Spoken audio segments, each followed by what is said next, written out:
사랑의 하나님 아버지, 오늘 하루도 주님 앞에 나와 예배함으로 이 하루를 시작하게 하시고 또 이 한 주간도 주님의 날개 아래 품으사 우리를 지켜주심에 감사를 드립니다. 우리가 주님 안에 거함을 기억하게 하시고 늘 그 은혜를 경험하며 감사하며 살아가게 하여 주시옵소서.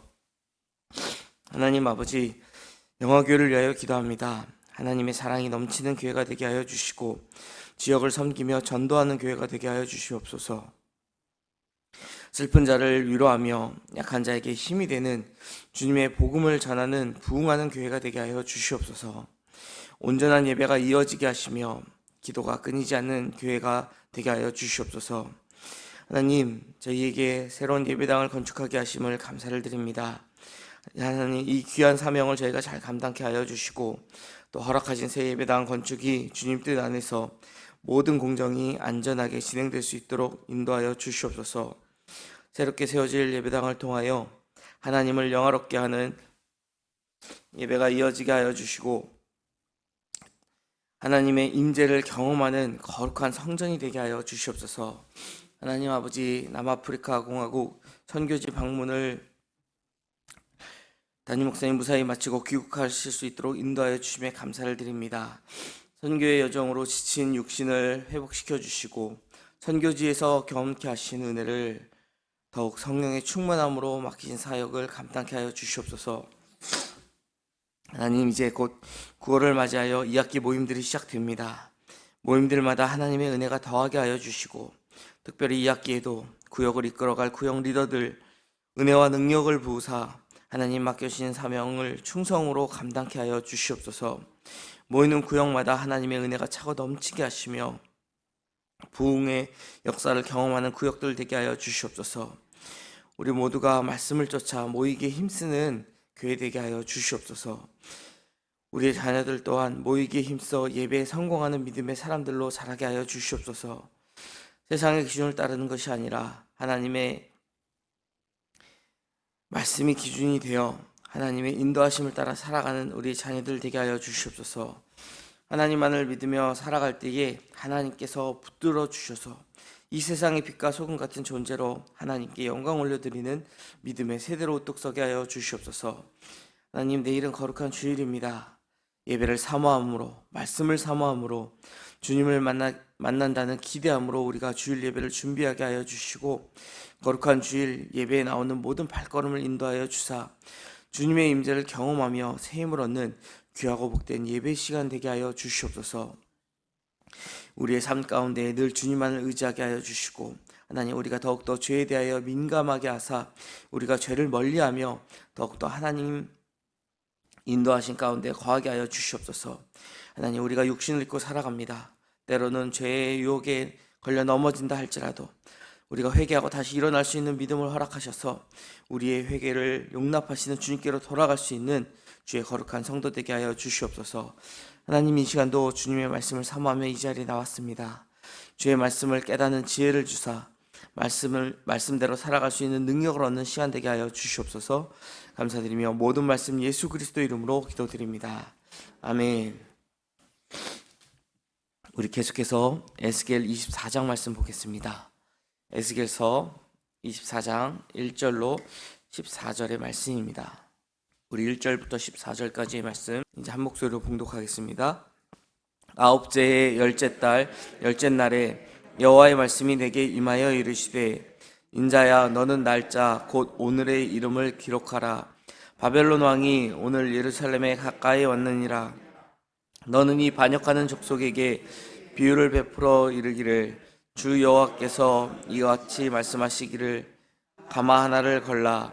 건 후에 물을 붓고 양떼에서 한 마리를 골라 각을 뜨고 그 넓적다리와 어깨 고기의 모든 좋은 덩이를 그 가운데 모아 넣으며 고른 뼈를 가득히 담고 그 뼈를 위하여 가마 밑에 나무를 쌓아 넣고 잘 삶되 가마 속에 뼈가 무르도록 삶을지어다. 그러므로 주 여호와께서 이같이 말씀하셨느니라. 피를 흘린 성읍 녹슨 가마 곧 그 속에 녹을 아니한 가마여 화 있을진저 제비 뽑을 것도 없이 그 덩이를 하나하나 꺼낼지어다. 그 피가 그 가운데 있으며 피를 땅에 쏟아 티끌이 덮이게 하지 않고 맨 바위 위에 두었도다. 내가 그 피를 맨 바위 위에 두고 덮이지 아니하게 함은 분노를 나타내어 보응하려 함이로라. 그러므로 주 여호와께서 이같이 말씀하셨느니라. 바 있을진저 피를 흘린 성읍이여, 내가 또 나무 무더기를 크게 하리라. 나무를 많이 쌓고 불을 피워 그 고기를 삶아 녹이고 국물을 졸이고 그 뼈를 태우고 가마가 빈 후에는 숯불 위에 놓아 뜨겁게 하며 그 가마에 놋을 달궈서 그 속에 더러운 것을 녹게 하며 녹이 소멸되게 하라. 이 성읍이 수고함으로 스스로 피곤하나 많은 녹이 그 속에서 벗겨지지 아니하며 불에서도 없어지지 아니하는도다. 너희 더러운 것들 중에 음란이 그 하나이니라. 내가 너를 깨끗이 하나 내가 깨끗하여지지 아니하니 내가 내게 향한 분노를 풀기 전에는 내 더러움이 다시 깨끗하여지지 아니하리라. 나 여호와가 말씀하여 그 일이 이루어질지라. 내가 돌이키지 아니하고 아끼지도 아니하며 뉘우치지도 아니하고 행하리니 그들이 그 내 모든 행위대로 너를 재판하리라. 주 여호와의 말씀이니라. 아멘. 이 에스겔서를 보면은 이제 연표가 등장을 합니다. 구체적인 날짜들이 언급이 되는데 오늘 본문에도 아홉째 해 열째 달 열째 날이라고 기록이 되어 있습니다. 이 날짜는 우리가 사용하는 연표로 보면은 주전 이제 BC 588년 1월이 된다라고 이야기합니다. 하나님께서 예루살렘의 죄악을 씻고 정결케 하여 이스라엘 족속을 하나님의 선민으로 회복시키기 위해서 지금 에스겔을 통해 계속해서 말씀하시면서 이 날짜를 기록하라라고 하신 것이죠. 그러나 유다 지도자들이나 백성들은요, 끝까지 회개하지 않고 하나님께로 돌아가지 않았습니다. 우리가 앞서 보아왔던 말씀처럼 계속해서 촉구하였지만 이스라엘은 하나님의 말씀을 따르지 않고 여전히 죄 가운데 거하였다라는 것이죠. 그렇게 하루 이틀 시간이 지났고 이제 어느덧 하나님께서 심판하실 날이 밝아왔다라는 것을 이야기하는 것입니다. 여기 아홉째 해 열째 달 열째 날은요, 우리가 아는 남유다의 마지막 왕이었던 시드기야 왕이 유다를 통치한 지 아홉째 해 열째 달 열째 날을 가리키고 있는 것입니다. 그날 어떤 일이 일어났느냐? 바벨론이 예루살렘을 포위하며 남유다의 멸망의 서막이 열린 심판의 날이었다라는 것이죠. 바벨론 군대가 쳐들어와서 남유다를 이제 정복해서 그 수도였던 예루살렘만을 남겨두고 있었다라는 것입니다. 하나님께서는 이 상황을 두고 지금 에스겔 선지자에게 끓는 고기 가마의 비유로 설명을 해주고 계신 것입니다. 하나님께서는 에스겔 선지자에게 솥을 걸고 거기에 물을 붓고 또 양 한 마리를 잡아서 넓적다리와 어깨 등 좋은 부위와 뼈를 같이 넣고 그 전부를 넣고 이제 끓이라고 말씀하고 있습니다. 지금 하나님께서 이러한 비유를 사용하시는 것은요, 그때 당시 이스라엘 백성들이 이 성은 가마요 우리는 고기라 라고 말했었던 그 상황을 지금 하나님께서 친히 재현하고 계신 것이었습니다. 그들이 이야기했었던 이 성은 가마요 우리는 고기라. 고기가 가마 안에 있으면요 직접 불에 닿지 않기 때문에 고기가 타지 않겠죠. 그러니까 그들은 천의 요새라고 불렸었던 이 예루살렘 안에 있으면 우리는 안전하다라고 이야기했다라는 것입니다. 그런데 하나님께서는 그들의 자만을 심판의 상징으로 바꾸셔서 그 의미를 완전히 뒤집으셔서 그들이 자랑하던 성이 심판의 가마솥이 될 것이다 라고 지금 말씀하고 계신 것입니다. 가마솥에 계속 불을 떼면 그 안에 뼈까지 물러져 버리는 것을 보이시면서 포위당한 예루살렘의 상황이 얼마나 처참할지에 대하여 지금 말씀하고 계신 것입니다. 하나님은 예루살렘이 녹이 제거되지 않은 가마, 즉 피를 흘린 죄악으로 오염된 성읍이라고 그들에게 말씀하시면서 그 안에 피가 있는데 그것을 쏟아 흙으로 덮지 않고 바위 위에 두었다라고 말씀하고 계십니다. 하나님께서는 이 피에 대해서 굉장히 율법을 통해서 그들에게 조심할 것을 계속 말씀하셨죠. 함부로 피를 흘릴 수 없었기에 심지어 제물도 정해진 장소에서만 잡을 수 있게 하셨다라는 겁니다. 그런데 바위 위에 이 피가 그대로 보여지게끔 하겠다라고 지금 말씀하시는 것은 지금 예루살렘에서 벌어진 악행들이 이제 다 겉으로 드러났다라는 것을 의미하고 있습니다. 하나님의 심판이 임하지 않을 것처럼 사람들이 행동하는 것을 계속 지켜보아 오셨습니다. 그러나 심판의 날은 시시각각 다가왔다라는 것이죠. 하나님께서는 오래 길이길이 참으신다라고 말씀드렸었는데, 그렇게 참으시면서도 결국에 그들이 회개하지 않는다면 그들을 심판할 날을 정해 놓으셨다라는 겁니다. 계속해서 많은 선지자들 또 에스겔을 통해서도 계속해서 그들에게 회개를 촉구하였지만 그들이 돌아오지 않았다라는 것입니다. 그런데 오늘 본문의 이 9절 이하의 말씀을 보면은요, 하나님께서 그 가마솥 밑에 나무 무더기를 더 크게 하여 더 강하고 센 불로 그 가마솥을 달궈서 더러운 것을 녹게 하고 어떻게든 그 녹을 벗겨내려 하신다라는 것을 우리가 볼 수 있습니다. 하박국 선지자의 그 3장에 기록되어 있었던, 하박국서 3장에 기록되어 있었던 그 기도처럼 정말 진노 중이라도 긍휼을 잃지 않는 하나님의 모습이 오늘 본문에 기록되어 있다라는 것이죠. 센 불에 고기를 삶아 녹이고 국물을 졸이고 뼈까지 태울 정도라고 한다면 그 솥이 어떻게 되겠습니까? 아주 가끔씩 가스불에 그 냄비를 올려놨다가 깜빡하는 순간, 아차하는 순간 가보면 냄비가 새까맣게 타 있죠. 가스불도 그런데 이 더 세게 했었던 그 불 가운데에 뼈가 다 타버릴 정도로 그 불을 강하게 한다. 이 솥이 벌겋게 달아올랐을 것입니다. 이 솥이 살아있진 않지만 얼마나 뜨겁고 얼마나 괴롭겠습니까? 이것이 비유이기 때문에 이것이 얼마나 고통스러운 일인지를 우리는 잘 알 수 있을 것입니다. 포위를 당해서 이렇게까지 고통을 당한다고 한다면 그 포위된 안에, 예루살렘 성 안에 살고 있는 그 이스라엘 백성이 얼마나 고통스러웠겠습니까? 그런데 하나님께서는 그렇게 해서라도 그 더러운 것을 녹게 하고 그 안에 녹이 소멸된다면 그보다 더 뜨겁게 해서라도 이 더러운 모든 것을 제하시겠다라고 말씀하고 계신 것입니다. 하나님께서는요, 우리 안에 그분의 형상이 나타날 때까지 멈추지 않으십니다.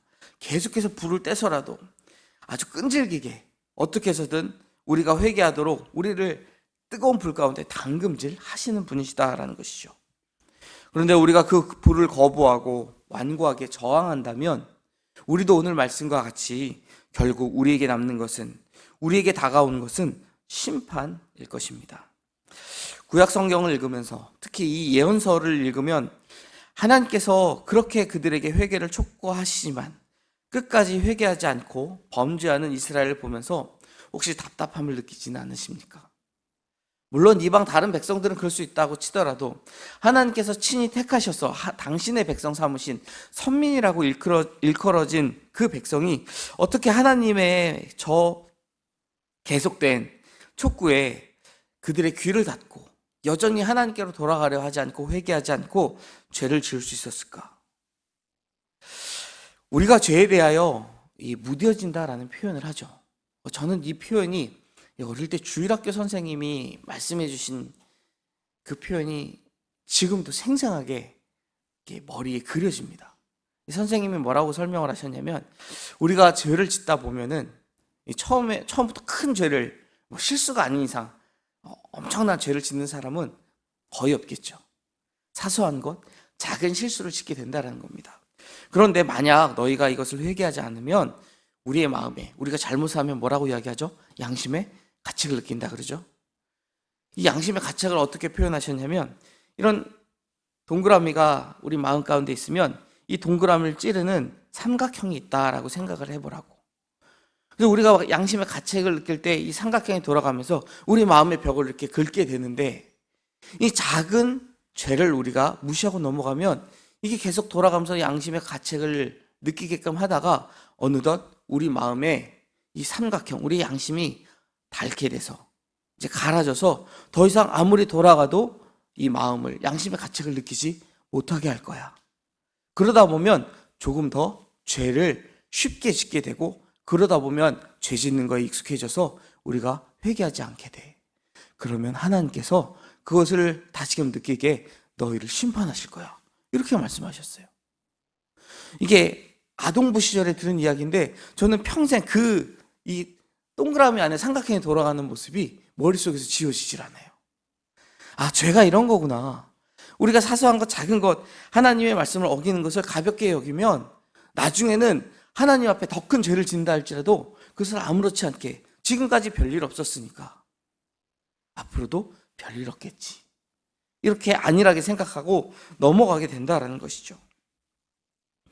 처음에 죄를 지었을 때 충격과 또 죄책감이 죄가 반복되면서 점점 무뎌지기 때문에 우리는 죄에 대하여 무뎌진다라는 것이죠. 그래서 점점 무뎌져 더 이상 이 죄책감을 느끼지 못하고 너무나도 쉽게 죄를 범하게 된다라는 것입니다. 그리고 이렇게 우리가 짓게 된 죄는요, 우리를 화학적으로 반응해서, 우리가 화학적인 반응을 한다라고 한다면 원래 갖고 있던 모습이 완전히 변한 것을 과학적으로 이야기한다라고 하죠. 그래서 이제 죄에 대하여 너무나도 거부감이 없는 그런 존재가 되어버리고 만다라는 것입니다. 하나님은 어떻게 해서든 이 예루살렘을 구원하시기 위하여, 당신의 백성을 구원하시기 위하여 그들의 음행과 죄악을 벗겨내려고 하셨습니다.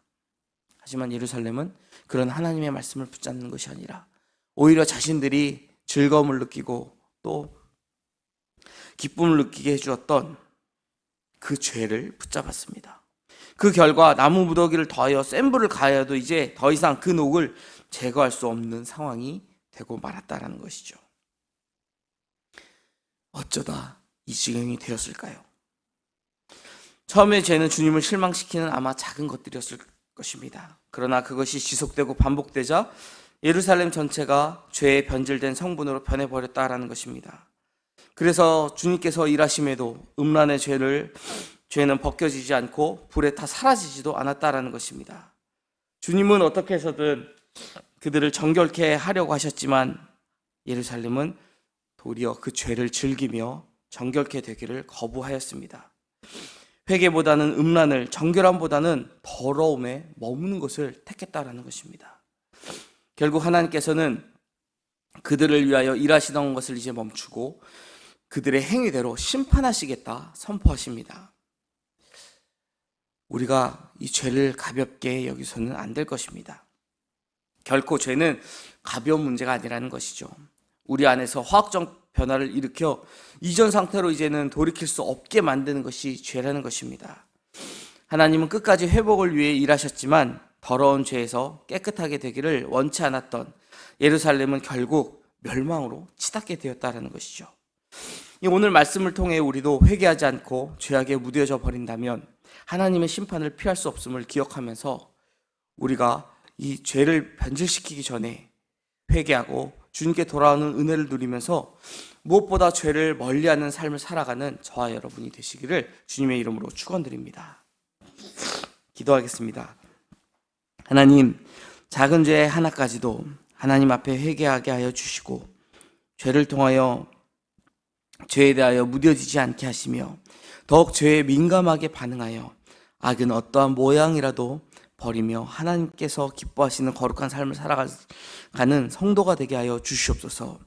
하나님, 우리가 육신을 입고 살아가는 동안에 때로는 연약하여 이 죄에 걸려 넘어질 수 있습니다.